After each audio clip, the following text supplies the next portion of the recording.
Back my YouTube channel market 24/7। तो आज हम लोग डिस्कस करेंगे दोस्तों जयप्रकाश पावर वेंचर लिमिटेड के ऊपर। देखिए कंपनी की बात करें तो हालांकि पिछला 1 मंथ से माहौल नेगेटिव ही देखने को मिल रहा है और अप डाउन निकल के आ रहा है।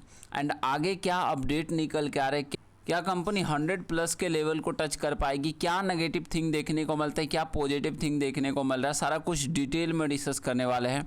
आगे बढ़ने से पहले प्लीज़ चैनल को सब्सक्राइब कीजिएगा एंड वीडियो को लाइक करना ना भूलेगा। सबसे पहले कंपनी का देखिए तो पिछला 1 वीक भी काफ़ी अच्छा नहीं रहा है, लगभग 2% के आसपास करेक्शन ही निकल के आएंगे। देन अगर आप पिछला 1 मंथ की बात करें तो लगभग 4% का गिरावट ही है। ईयर टू डेट में 3% की तेज़ी। लास्ट 1 ईयर की बात कर ले तो लगभग 6% के आसपास के रिटर्न है और last 3 year and last 5 year में देखें तो 200% तक के रिटर्न देखने को मिले। तो लास्ट 5 ईयर में तो कह सकते हैं हम लोग ठीक ठाक रिटर्न, बेहतर रिटर्न निकल के आ रहे हैं। परफॉर्मेंस वाइज भी कंपनी लगातार बेहतर अपडेट, अभी गिरावट में कहीं न कहीं थोड़ा सा प्रेशर है और काफ़ी कम वॉल्यूम देखने को मिल रहा है। कारोबार काफ़ी कम हो रहा है, 4 करोड़ 48 लाख वॉल्यूम देखने को मिला। ट्रेड वैल्यू की बात कर ले तो 81 करोड़, मार्केट कैप कंपनी का 12,000 करोड़ से ऊपर है। एंड डिलीवरी की बात करें तो 38% की डिलीवरी देखने को मिली है। तो यहाँ से अगर आप आंकड़े देख रहे हो तो थोड़ा सा नॉर्मल। और बाकी देखिए तो हाल में ही अपडेट निकल गया थी, ये कंपनी को यहाँ पर NSE BSE दोनों से डिलिस्ट कर दिया गया, जयप्रकाश एसोसिएट लिमिटेड, जो कि आपको पेरेंट्स कंपनी देखने को मिलेगी। तो यहाँ पर देखिए BSE और NSE से दोनों जगह से जो अपडेट निकल के और डिलिस्ट को लेकर कंपनी का अप्रूवल भी मिल गया। किसके रिगार्डिंग? तो जयप्रकाश एसोसिएट के रिगार्डिंग। और इसी वजह से थोड़ा सा इफेक्ट इस कंपनी पे भी पड़ा। कंपनी में पिछले कुछ दिनों से गिरावट भी देखने को मिली, 4% खुलते ही गिरी थी इससे 2-3 दिन पहले, तो काफ़ी ज़्यादा नेगेटिव इफेक्ट पड़ा था। बाकी अगर आप इस कंपनी के कुछ अपडेट की अगर आप कंपनी की बात करते हो तो अगर आप कंपनी का मार्केट कैप देख रहे हो तो 12,000 करोड़ से प्लस का मार्केट कैप है। अब ये जो इन्वेस्टर का आपको डेटा देखने को मिलेगा, यहाँ से प्रमोटर अब जयप्रकाश एसोसिएट हथकर JP पावर, यहाँ पर अडानी पावर देखने को मिल जाएंगे। तो आने वाले टाइम में देखिए 24% का स्टेक ये अडानी के पास हो जाएगा और अभी भी अडानी का ही है, तो ध्यान रखिएगा। और आने वाले टाइम में ये भी अपडेट आ रहा है कि 51% तक ये स्टेक भी होने वाला है। तो यहाँ से पॉजिटिव पॉइंट तो काफ़ी सारे देखने को मिल जाते हैं। और बाकी थर्मल और हाइड्रो इलेक्ट्रिसिटी दोनों में कंपनी काम करती हुई निकल के आ रही है। एंड करेंट प्राइस अभी देखिए 18 के आसपास है और इंडस्ट्री पी से स्टॉक का PB अभी देखिए तो सेम बराबर देखने को मिल जाएगा। तो वैल्यूएशन के हिसाब से तो शेयर का प्राइस ठीक है। एंड थोड़ा सा रिटर्न ऑन इक्विटी के मामले में देख ले तो कंपनी थोड़ा सा लो ज़रूर दिखा रही है। ROC कंपनी का ठीक ठाक है। बाकी अगर आप देखिए तो कंपनी के पास डेप्ट 3400 करोड़ के आसपास का जरूर है, लेकिन कंपनी का रिजर्व जो कि लगातार बढ़ रहा है और डेप्ट भी लगातार कंपनी कम कर रही है, तो ये भी पॉजिटिव ही थिंग है। धीरे धीरे कंपनी बेहतर कर सकती है। EPS कंपनी का 0.66 के आसपास एंड क्वार्टर प्रॉफिट अभी 109% का माइनस चल रहा है। सेल की बात कर ले तो 3% के आसपास देखने को मिला, 1 ओवर रिटर्न 4% निकल के आएगा और प्रमोटर के पास 24% की होल्डिंग देखने को मिलता है। और इंट्रिंसिक वैल्यू कंपनी की बात कर ले तो अभी 18 और करेंट प्राइस भी 18 के आसपास है। तो ये लेवल कह सकते हैं कि कंपनी का काफ़ी बेहतर होने वाला है। एंड यहाँ मंथली भी अगर आप देखिए तो 1-2 नेगेटिव पॉइंट हैं, जैसे लाइक कि शेयर का गिरवी रखा होना, 73% शेयर यहाँ पे गिरवी देखने को मिल जाते हैं। थोड़ा सा कंपनी का सेल वीकनेस दिखा रहा है। एंड जैसे ही आने वाले टाइम में कंपनी वर्क बेहतर करती है और यहाँ से फिर कुछ प्रोजेक्ट हाथ लगते तो कंपनी फिर यहाँ से रिकवरी करेगी और ये सब आंकड़े तो सुधर जाएंगे और रिजल्ट बेहतर आएंगे Q1 के, तो फिर ये आंकड़ा क्या हो जाएगा, बिल्कुल सुधरता हुआ निकल के आएगा।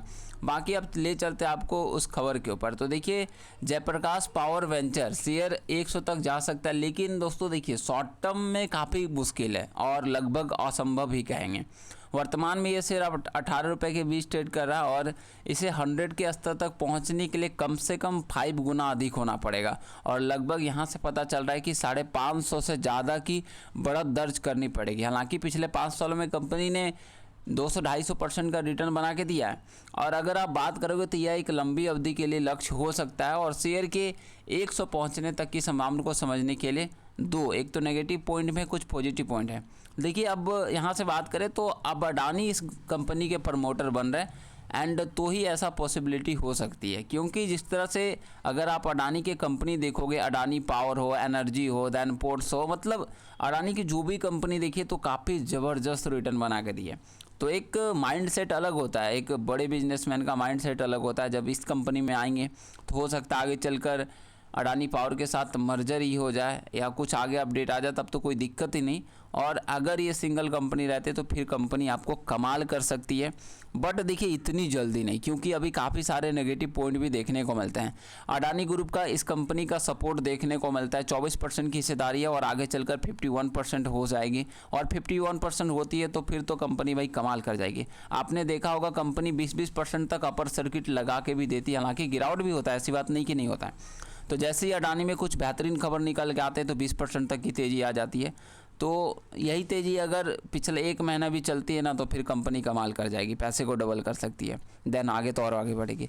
बिजनेस की बढ़ती मांग को लेकर भारत में बिजली की बात करें, पावर जिस तरह से लगातार डिमांड कर रहा है और इससे क्या होगा तो मांग लगातार रिकॉर्ड स्तर पर बढ़ी है और जेपी पावर के पास भी 2220 मेगावाट की चालू बिजली उत्पादन क्षमता है, जो कि अडानी नेटवर्क के साथ मिलकर भविष्य में भारी मुनाफा कमा सकती है। एसिड वैल्यू की बात करें तो कंपनी थर्मल और हाइड्रो पावर प्लांट जैसे बीना नगरी और विष्णुप्रयाग वास्तविक वैल्यू पर अधिक है। अगर ये क्षमता पूरी तरह से चले तो कंपनी की रीरेटिंग हो सकती है। अब सब जो शेयर प्लेज देखने को मिलता है ना, शेयर जो गिरवी रखा हुआ है लगभग 73%, प्रमोटर के 73% के करीब शेयर बैंकों के पास गिरवी पड़े हैं। जब तक अडानी ग्रुप इन गिरवी शेयर को छुड़ा कर प्रमोटर होल्डिंग की पूरी तरह से साफ सुथरा नहीं करते तब तक स्टॉक पे दबाव रहने वाला है। और हालिया में कंपनी का रिजल्ट भी थोड़ा नहीं था। और आगे देखिए तो बैड बैंक NARCL द्वारा दायर 511 करोड़ का दिवालेपन इंसॉल्वेंसी का मामला अभी तक कोर्ट में, जो कि 15 जुलाई तक आने वाला है। पूरी तरह से राहत मिलती है तब ही बड़ा निवेश आना मुश्किल है। तो देखिए जैसे ही ये सब कुछ पॉजिटिव खबर निकल के आते हैं, ये काफ़ी ज़्यादा 3 नेगेटिव न्यूज़ है। अब उम्मीद है कि आने वाले टाइम में Q1 का रिजल्ट जून ख़त्म होते ही आएगा, तो यहाँ से कुछ बेहतर थिंग निकल गया तो कुछ बेहतर होगा। म्यूचुअल फंड में भी ज़बरदस्त खरीदारी देखने को मिले। जब म्यूचुअल फंड इस तरह से खरीदारी करे तो ये भी एक पॉजिटिव थिंग ही निकल के आते हैं कि लगातार अगर आप मार्च से ही आंकड़ा देख रहे हो तो मार्च में भी ज़बरदस्त खरीदारी हुई है। तो इतने बड़े बड़े जब म्यूचुअल फंड खरीदारी करे तो उतना भी डरने की ज़रूरत नहीं है। बाकी जो लोग थोड़ा हाई प्राइस पे लेके तो वेट एंड वॉच, पैसेंस रखिए।